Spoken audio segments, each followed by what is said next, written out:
Hey guys, this is Joseph Brooks. I'm an audio engineer and music producer based out of Los Angeles, California. Welcome to Red Velvet Studios. And I want to talk today about long-term production agreements versus short-term. So if you were an artist that was interested in working with me, becoming a client, working on a music project together, I want to talk about some pros and cons of different kinds of arrangements. So let's just say you're an artist and you wanted me to produce a single for you. Okay, so let's just say I gave you a rate for that. That rate is the single rate. So if you wanted to commit to an EP or commit to doing a full album, then the pricing would change, because the bigger the commitment from you as the artist, the better the pricing is going to become. So if you say, hey, I want to do a single, very little commitment. Okay. So if I say, okay, well, that's going to be $2,000 because there's very little commitment there. And it's like, well, I think I'd like to do an EP. I'd like to do 7 songs. Okay. Well, that's a much bigger commitment, right? So then if I might give you some sort of a discount on that because you are committing to working on a larger amount of songs exclusively with me as your music producer. So the higher level of exclusivity, the higher level of commitment from you as the client, you as the artist, to working with me on a continual basis, the better the pricing will become. You get more of a discount, you get a better pricing, and you get to lock in the pricing, honestly. That's a whole other thing, is locking in the pricing, right? So if I said, oh, it's $2,000 to produce a song today, and then tomorrow I go record Lady Gaga or Justin Bieber, whatever.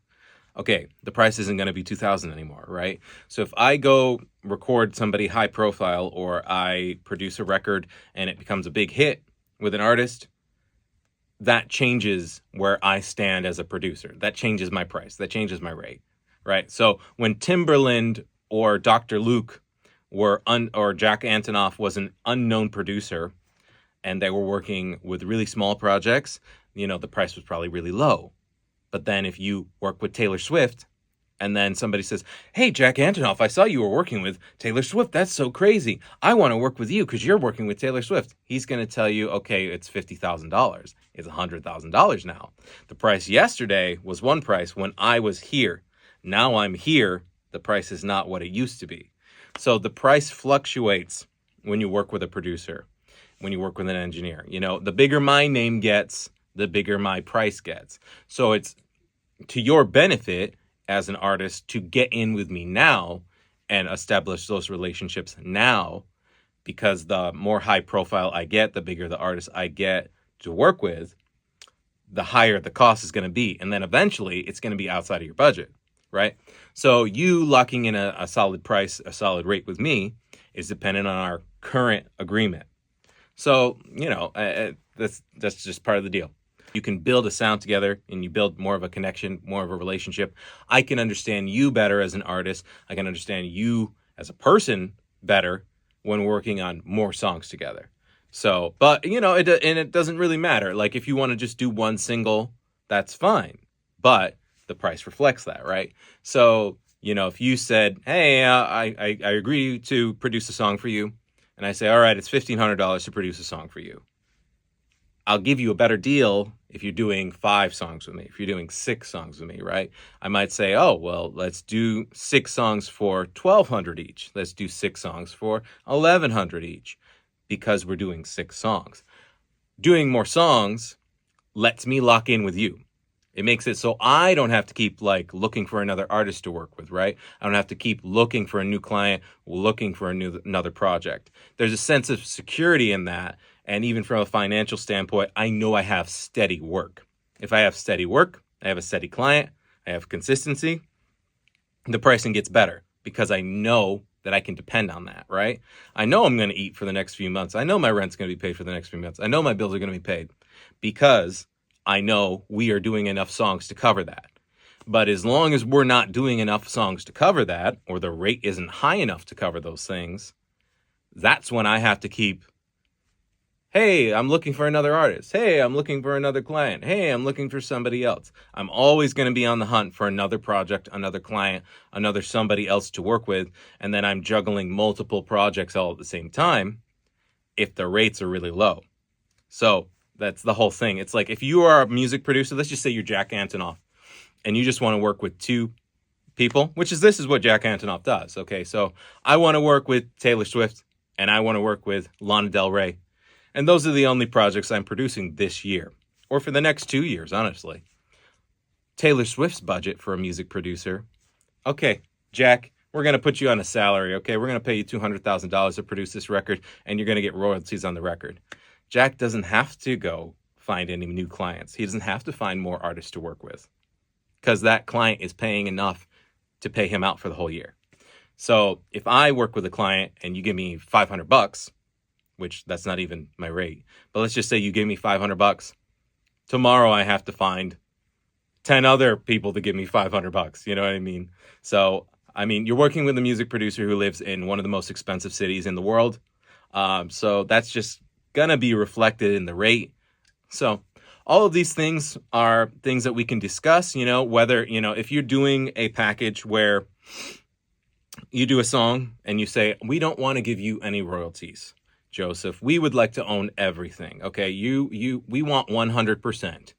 And then I'm going to say, okay, the buyout amount is going to be higher, right? So I might say, let's just say the song, I give you a rate. The rate is $1,400. Okay. And I'm going to produce, mix, and master. And I said $1,400 for the song. That would be the rate as a 100% buyout, right? But if you were like, hey, we're going to give you 30%, then I might say, okay, well, $1,200. So you're paying $200 less because on the back end, I have the opportunity of making money later.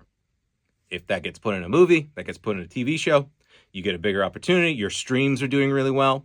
I would get paid off of your streams. I'm getting a piece of the pie no matter what's going on. When I have a percentage, I still have some skin in the game. We're both benefiting. If the song becomes a big giant hit, we're both getting paid, right? But if you say, no, I don't want you to own anything. I don't want you to get any residuals or royalties. We just want to buy it out 100% completely. Then the outright fee today is going to be higher because that gives you complete ownership. So instead of me getting my money tomorrow, I'm getting all of my money today. So there is a balance between allowing for some ownership versus the upfront fee. There is always an upfront cost, and then back-end royalties is another discussion. So in most of my arrangements or agreements with people, if I'm producing a song for them, I may be listed as a songwriter, I might be listed as a music producer, all of those things. So the rate is going to change based on my role in the production. It's going to change on how much royalties you're offering me, right? So any rates that are on the website, redvelvetstudio.com, they're kind of a general ballpark number, but it's always a generic number, right? So we can still discuss it. We can still kind of negotiate a little bit, but we have to even get into that conversation to do that. You can kind of barter a little bit, right? So if you see a rate and it says, it's $1,500 to produce the song or $2,000 to produce it, mix and master it, that's based on a buyout. That's like 100%, right? So if you want to change that, then we can talk about that, but we have to be talking about it for that to even happen.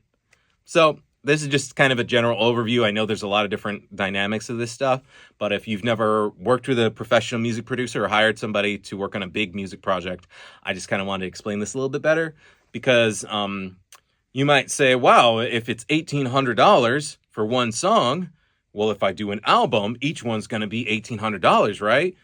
Probably not. If you chose to do a large project, I'm going to discount things because you're committing to a large project.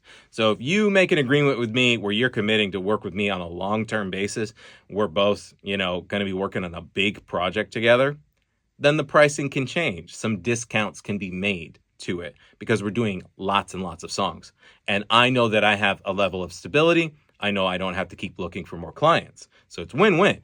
It's less money for you, more songs for you, but then I don't have to worry about, oh, well, I got to find another client. I got to find another song to work on. I got to find another project. I can work on less projects and work with less artists when the artists I'm working with make bigger commitments to working on bigger projects.